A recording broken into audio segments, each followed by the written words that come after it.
Some random person మనకు తెలియకుండా మన స్నాప్చాట్ అకౌంట్ని లాగిన్ చేసి మనలాగా మన ఫ్రెండ్స్కి టెక్స్ట్ చేయడం, స్నాప్ పెట్టడం చేస్తే ఎంత వర్స్ట్ ఉంటుంది కదా సిచ్యువేషన్. ఏమైందంటే నిన్న నైట్ నాకు ఒక మెయిల్ వచ్చింది. Someone have logged in your mail ID అని ఒక మెయిల్ వచ్చింది. నేనేమనుకున్నా నా ల్యాప్టాప్లో మెయిల్ లాగిన్ అయి ఉంటుంది కదా, దానివల్ల వచ్చిందేమో. లైట్ తీసుకున్నా, పడుకున్నా, నెక్స్ట్ డే మార్నింగ్ లేచిన నా వర్క్లో నేను బిజీగా ఉన్నా. అండ్ సడన్గా ఇవాళ ఆఫ్టర్నూన్ నాకు మా ఫ్రెండ్ కాల్ చేశాడు. కాల్ చేసి ఆ స్నాప్స్ ఏంటి, ఆ మెసేజెస్ ఏంటి అని నన్ను అడుగుతుండు. బట్ నేను స్నాప్చాట్ ఓపెన్ చేయలేదు ఇవాళ. షాక్లో స్నాప్చాట్ ఓపెన్ చేయడానికి ట్రై చేసిన. లాగిన్ చేద్దామని పాత పాస్వర్డ్ కొడితే పాస్వర్డ్ హ్యావ్ చేంజ్డ్ అని ఉంది. మెయిల్కి ఎందుకు ఓటీపీ రావట్లేదు, మెయిల్ ఓపెన్ చేస్తే మెయిల్ పాస్వర్డ్ చేంజ్ అయిపోయి మెయిల్ కూడా లాగౌట్ అయిపోయి ఉంది. నిన్న నైట్ వచ్చిన మెసేజ్ నెగ్లెక్ట్ చేసినందుకు ఇవాళ నా మెయిల్ లాగౌట్ అయింది, నా స్నాప్చాట్ పాస్వర్డ్ చేంజ్ అయింది. సమ్ ర్యాండమ్ పర్సన్ నా స్నాప్చాట్ ఎంటర్ అయ్యి నాలాగా స్నాప్ పెట్టడం, టెక్స్ట్ చేయడం చేశాడు. అప్పటి వరకే సమ్ ఒక స్నాప్ పెట్టేశాడు ఎవడో అని నాకు రిప్లైలు వస్తున్నాయి. ఏం స్నాప్ అది, చీ అని రిప్లైలు వస్తున్నాయి. అండ్ ఆల్సో నేను ఎప్పుడు ఎవరిని మనీ అడగాను, ఎవరికి జోలికి వెళ్ళను, ఎవరిని గెలకను. నా నుంచి నేను మనీ అడిగినట్టు, బ్రో నాకు బ్యాంక్ అకౌంట్ బ్లాక్ అయింది, ఒక 2000 రూపీస్ పంపేవని అడుగుతుంది. నా అకౌంటే ఎందుకు?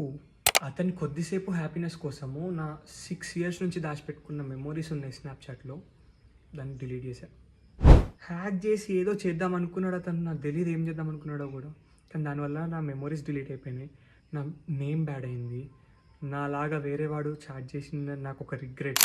అండ్ నేను వల్గర్గా ఎప్పుడు మాట్లాడాను. వాళ్ళు కంఫర్టబుల్గా ఉంటేనే ఓపెన్గా మాట్లాడతా, లేకుంటే అది కూడా మాట్లాడాను. అసలు చాలా సైలెంట్గా ఉంటా. నాకు బ్యాకప్ కూడా లేదు ఇప్పుడు.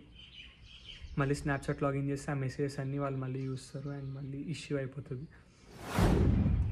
సరే, ఇదంతా పక్కన పెట్టేస్తే నా సిచ్యువేషన్ నుంచి నేను బయటపడ్డా.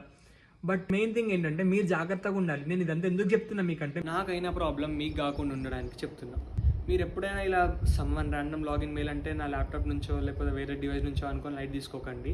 And one more thing, Snapchat, Instagram, Facebook, A social media account ఉన్నా కానీ మీరు first 2-factor authentication turn on చేసుకోండి. లైట్ తీసుకోకండి. సోషల్ మీడియా చాలా డేంజర్, ఎందుకంటే privacy is not a privacy any more. ఇప్పుడు నా అకౌంట్ నుంచి నాలాగా పెట్టిన స్నాప్స్ వల్ల, టెక్స్ట్ వల్ల మీకేమన్నా నెగిటివ్ ఇంపాక్ట్ పడ్డా, లేకపోతే నా వల్ల ఏమైనా ప్రాబ్లం వచ్చినా కానీ, లేకపోతే నా మీద ఏమైనా నెగిటివ్ ఇంప్రెషన్ పడినా కానీ, ఐఎమ్ రియల్లీ వెరీ సారీ. ఈ రీల్ని మీ ఫ్రెండ్స్, ఫ్యామిలీ అని మీరు కేర్ చేసే ప్రతి ఒక్కరికి షేర్ చేయండి. బికాజ్ నాకు వచ్చిన సిచ్యువేషన్ మన వాళ్ళకి రావద్దని ఇంటెన్షన్తో చెప్తున్నా. అండ్ మీరు టర్న్ ఆన్ చేసుకోండి అండ్ మీ ఫ్రెండ్స్కి కూడా చెప్పండి to turn on 2-factor authentication for each and every social media account. అప్పుడే మన అకౌంట్ సేఫ్గా ఉంటుంది. అండ్